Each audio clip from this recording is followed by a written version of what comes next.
Yo, guys, it's your boy Chris Lee here. Welcome back to another video, and today we'll be matchmaking the winners and losers of UFC Houston. Strickland versus Hernandez. We will start off with the winners and we will move on to the losers. Starting with the winners. We're going to go from the main event down, progressively going down the card. Getting into it. Sean Strickland versus Khamzat Chimaev. Khamzat's very inactive. So you want every match he has to be a massive one. Nasruddin Mavov is not as competitive as Sean Strickland versus Khamzat. Khamzat will take down Nasruddin and submit him in the first round. Sean Strickland showed against Anthony Hernandez he has good defensive wrestling, great takedown defense, great get-up game. His footwork minimizes wrestling massively. His jab and striking is 10 to none. His striking defense is phenomenal, and I think Khamzat will have a really hard time dealing with someone like Sean Strickland. Yes, we have seen Sean Strickland get taken down, but he immediately pops right back up. He earned it. He just knocked out a number 4 contender, someone that was in running to get this title shot if they had fought Reinier de Ridder in that fight before instead of pulling out. He knocked out Anthony Hernandez. He didn't take him to no boring decision. He knocked out Anthony Hernandez. And that's impressive. I think that's better than a Caio Borralho win from Nasruddin. I think Sean Strickland jumped Nasruddin. And Sean Strickland has a win against Nasruddin. So I think Sean Strickland versus Khamzat is the match to make. Moving on to the co-main event. Uros Medic versus Leon Edwards. I wrote this down before I heard Uros Medic call Edwards out. Edwards is on a 2-fight losing streak. He got brutally knocked out by Carlos Prates. He got submitted by Sean Brady. So I think this time he fights down in the division. He defends his spot in the rankings. And he fights someone that's very dangerous. A very wild striker. And someone that Leon Edwards could reasonably win a fight against, because Uros has been hurt. Uros is not the greatest striker. He has incredible power. And he just knocked out Jeff Neal, one of the most durable fighters of all time. I think this is a good fight. If Leon Edwards wants to fight again, I think this is the match you force him to have. Yeah, I think Uros Medic versus Leon Edwards is the match to make. Melquizael Costa knocked out Dan Ige for the first time in his career. Insane run he's on. Knocking out, what's his name? Morgan Charrier, Dan Ige. He deserves a massive jump up in the rankings. I think he's number 8 or 9 now. Arnold Allen is on a 2-fight losing streak. He lost to Marvzar and he lost to Gene Silva in both very competitive fights. But he obviously has to fight down in the division. He has to protect his spot. And I think the perfect person is Costa. I think Costa called out Diego Lopez. I don't think that fight should happen. I think Diego Lopez is just a step above where Costa should be fighting. Diego Lopez should be fighting like Yair. But I think Arnold Allen versus Melquizael Costa, great fight. 2 scrappers, 2 people who are willing to brawl. And I believe Costa deserves this fight. And Arnold needs to fight down. He's a very fun fighter. I really do love Arnold Allen's fighting style. He's one of my favorite, but he's on a 2-fight losing streak. And he needs to defend his spot. So I think Costa versus Arnold is the match to make. And they're on similar timelines. I mean, Costa took no damage. Arnold lost in, January? They'll both come back middle of the year, hopefully, if Arnold isn't injured. Good timeline. I think this is a fight to make. Sergey Spivak beat Ante Delija. Cost me a lot of money. Shocking. He's shown that he has durability. Something that no one thought he had. He beat Ante Delija. He defended his spot in the rankings, so it's only right you give him a step up, someone above him. And he's already number 6. Originally I had Curtis Blades against Sergey, but Curtis Blades is fighting Josh Hokett.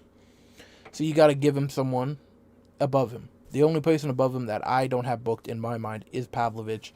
Pavlovich obviously beat Waldo Cortez Acosta in his last fight, but he's very inactive. And I believe Russian on Russian violence You have a grappler in Sergey. You have a striker in Pavlovich. Could be a fun fight. And it will probably be a Pavlovich round 1 knockout. I don't believe these two have fought before. It's hard to make new matches in the heavyweight. A lot of these fighters have fought each other before. And yeah, I was going to give Sergey Volkov, but I believe Volkov is going to fight Waldo. And that would leave, Cyril Gane above him. Yeah, I mean, I just think this is the match to make. I don't think there's many other options.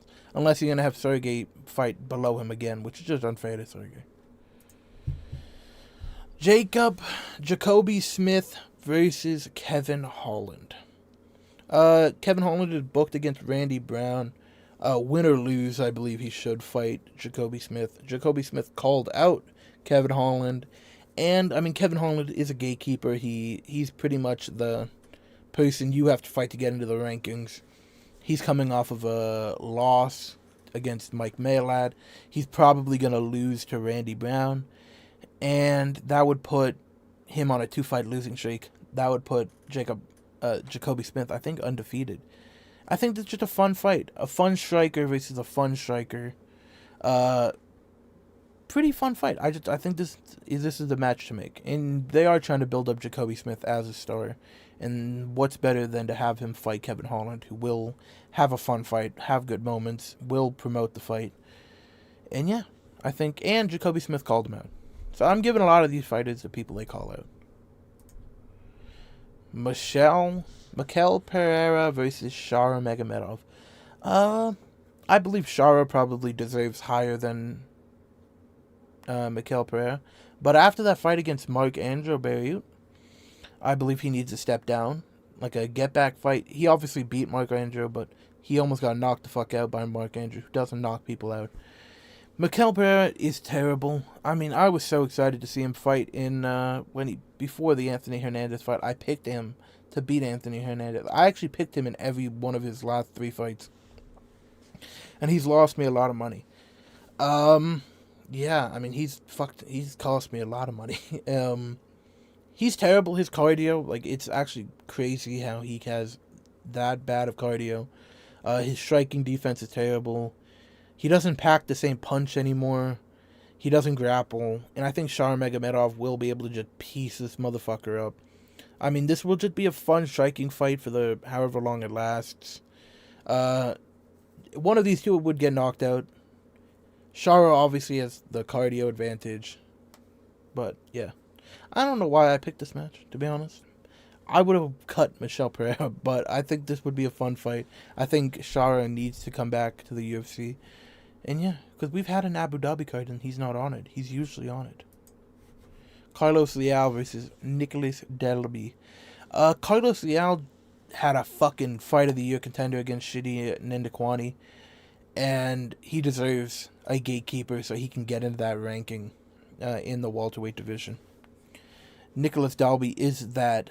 He does gatekeep the welterweight division. Carlos Leal is on a 2-fight. Oh no, he's on a 1-fight win streak. He got knocked out brutally by Muslim Sadikov. And I believe Nicholas Dalby is a good test. He's very durable, a good wrestler, very fun striker, and he's just a vet. And I believe if Carlos Leal can get past him, he does deserve that 15 spot in the rankings, or he deserves a ranking opportunity. But yeah, so Carlos Leal versus Nicholas Dalby. Alibi Idris versus Mitch Raposo. I mean, I'm not giving Alibi Idris anything from that win against Ode Osborne. Incredibly boring. He just grapple fucked Ode for 15 minutes. Mitch Raposo is a good wrestler, brawly fighter, willing to fucking die in the ring. Will throw combinations, will throw strikes, and he will test Alibi, because Mitch Raposo does have good wrestling, good jiu-jitsu, and I think this could be a fun fight. And if Alibi does beat Mitch Raposo, you could give him a ranking spot because of how shallow that flyweight division is. Alden Correa. Before this fight started, or before Alden fought and Kevin Boras fought, because this is recorded after UFC Mexico. I said Kevin Borjas is the fight to make. Win or lose against Emmanuel Rodriguez. Emmanuel, whatever his name is. This is the fight to make. Correa is going to be a star. His striking is phenomenal. I forget who he fought. Oh, he fought Luis Garule.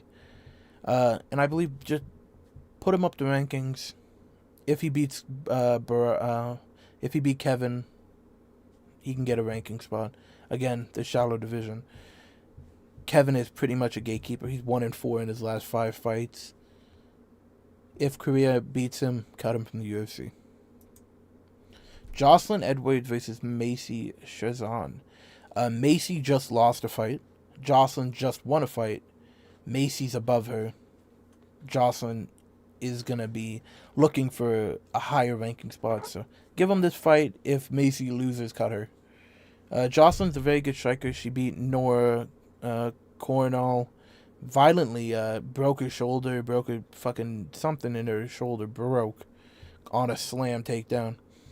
And Jocelyn Edwards been on massive momentum, great striker, good wrestling. Chiasson is just constantly losing fights now. And yeah, I don't believe she deserves to be ranked, and I think Jocelyn Edwards will beat Macy Chiasson and get her out of the UFC. Punahil Sorinio, fighting Jeff Neal. Punahil's on a 4-fight win streak. Jeff Neal is on a 2-fight losing streak. He's near the bottom of the rankings. I think he's number 13 or 14 now. Punahil deserves that step up in competition. He deserves that ranking after beating, what's his name? Brahimaj. Yeah, so just give him this. Punahil is a very powerful striker, but he prefers to grapple, and I believe he will probably grapple Neal, so that would be the benefit to this fight for Neal, that he won't get knocked out. And yeah, if Punahil beats Jeff Neal, give him that ranking spot. Get Neal as a gatekeeper instead of a ranked fighter. And yeah, I believe Punahil deserves that spot. Jean Paul versus Oban Elliott. Oban Elliott is on a 2-fight losing streak. That's sad to say. I thought Oban was going to be a marauder in that division. I thought he was going to be ranked. But he lost to Jonathan Mitchclaff. And who else? He lost to the Asian dude. Jean Paul had a very close fight with Phil Rowe. He did win dominantly in the rounds he did win. He won pretty dominantly. Oban needs a get-back fight. One of these two guys have to lose. I would pick Jean Paul in this fight. I think his grappling edge on Oban will really solidify this win for him. But give Jean Paul a known name in the UFC. That's Oban. Give Oban a little bit of a step down in competition. Great fight to make for both of them. I'm going to tell you, I don't know this dude's name. I made this list a while ago. I have to actually go on my phone and search up this dude's name. I think it's Gabriel Santos. It might be Gabriel Santos. Is it Gabriel? Yeah, it is Gabriel Santos. Gabriel Santos is on a winning streak. Jordan Levitt had one of the worst performances I've ever seen. I don't want to talk about this fight. Just book it so Gabriel can get a win. Carly Judice versus Eduarda Mora. Eduarda is coming off of a loss against Kang Wong. She's number 13 in the division. Carly just won yet another fight. She's on a win streak. She's one of the most entertaining women's fighters in the division. This is a winnable fight for both. Carly has the massive striking advantage. Eduarda has the massive wrestling advantage. We've seen Judy's struggle against wrestlers. So if she's able to beat this, you got to give her a ranked component after she's on a multi-fight winning streak in the women's division. If Carly is good enough to defeat Myra, give her the ranking spot. Get Eduarda out of the fucking division. Simple as that. Moving on to the losers of the division, or of the card. Anthony Hernandez versus the loser of Caio versus RDR, which I'm going to go with Barallo to lose that fight. So, Anthony Hernandez, people are talking about him like he was never good. He was one of the worst fighters of all time. He's very good. He just has a vulnerability to body shots. He's weak to the body, and he doesn't have grit. He's a very phenomenal wrestler. He's really good jiu-jitsu. He's willing to strike. He has power in his hands. He has good head movement. And he just got outbeat by a crafty Sean Strickland. So I don't believe he should drop down 15 spots in the ranking, fight an unranked fucking person like some people. He deserves step down in competition, obviously. He's not going to fight number 5 or 6. Give him the winner, or give him the loser of Dorito Barala, who will be around 8-9 spot. The winner of that can then start building up momentum. I think both of them are very winnable fights for Anthony Hernandez. I think Dorito's cardio problems really give a big boost to Anthony Hernandez's strength. And Baralo is just not that good of a fighter, in my opinion, and I think Anthony Hernandez wins that. And that's why I believe Dorito is going to beat Baralio. Moving on to the co-main event loser. Dan Ige versus... Did I put the winner or the loser? I put the winner of Nathaniel Wood versus what's his name? Keita. I'm going to call him Keita. Keita Wood is happening at the UFC UK card, or UFC London. I originally, when I was making this, I was going to have Dan Ige versus Nathaniel Wood. Then I checked if Nathaniel Wood is booked, and clearly he is. I'm going to have Keita win that fight, in my opinion. I think Keita's the more dangerous fighter of the two. I think Wood has always had durability issues. So I think Keita's going to win. So I think it's going to end up being Dan Ige versus Keita. And Keita deserves, if he beats Wood, who is deservingly of a ranked spot himself after beating Delgado, even though he did not beat Delgado. The winner of this will be looking for a ranked fight. And I believe Dan Ige, coming off 2 losses to Pitbull and to Costa, one by knockout, one by decision, will have to defend his spot in the rankings to a surging contender in one of these 2 people. Nathaniel Wood or Keita. The winner of that should fight Dan Ige. Will be on similar timelines, middle of the year, 3rd quarter of the year.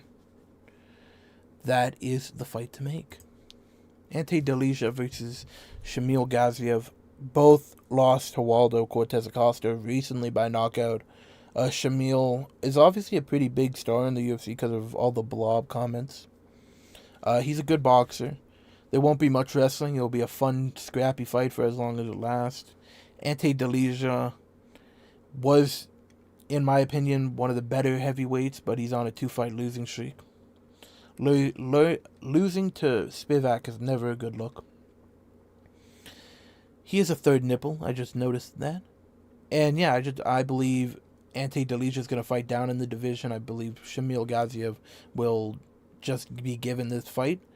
And the winner of this will gain some more momentum and be able to go up in the rankings yet again. Josiah Harold versus Billy Ray Goff. Billy Ray Goff was at one point like a surging prospect, but he's just been knocked out and submitted in his last couple fights. Josiah has a really good story. He had brain cancer or something like that, and he's back in the UFC. He took a massive amount of damage in his last fight, and Jacoby Smith was just way too high level for him, coming off of whatever injury he had. So I believe a massive step down in competition is Billy Ray Goff. I believe these two will have a fun scrap, and I believe fucking Billy Ray Goff will win, surprisingly. I was going to cut Josiah. I mean, the performance he had was pretty shit, but I believe they'll keep him around as kind of a stepping stone in the welterweight division. He's way too fucking small for the welterweight division, by the way. He's like a midget. Zach Reese versus Damian Pinas. Pinas just destroyed Wes Schultz. Zach Reese lost an arguable robbery to Michel Pereira. Give Damian Pinas another round 1 KO. Zach Reese is a kind of a known fighter now. And he has an aura, apparently. I don't know. Zach Reese is just unlikable. And I think Pinas will knock him out. And that'll give Pinas some more credibility. Moving on. Shitty Nindaquani versus Charles Radke. Radke is coming off of multiple fights, multiple fight win streak, I believe, a 2-fight win streak. Shitty's obviously on a 2-fight skid. Shitty just had one of the best performances of his career against Leal. He was able to have such a high volume, high pace fight. I don't believe you punish him for that loss. I believe you give him someone that could propel him to getting back into the rankings. And that's Charles Radke. One of these two, the winner of this fight, would be probably in line for a ranking fight.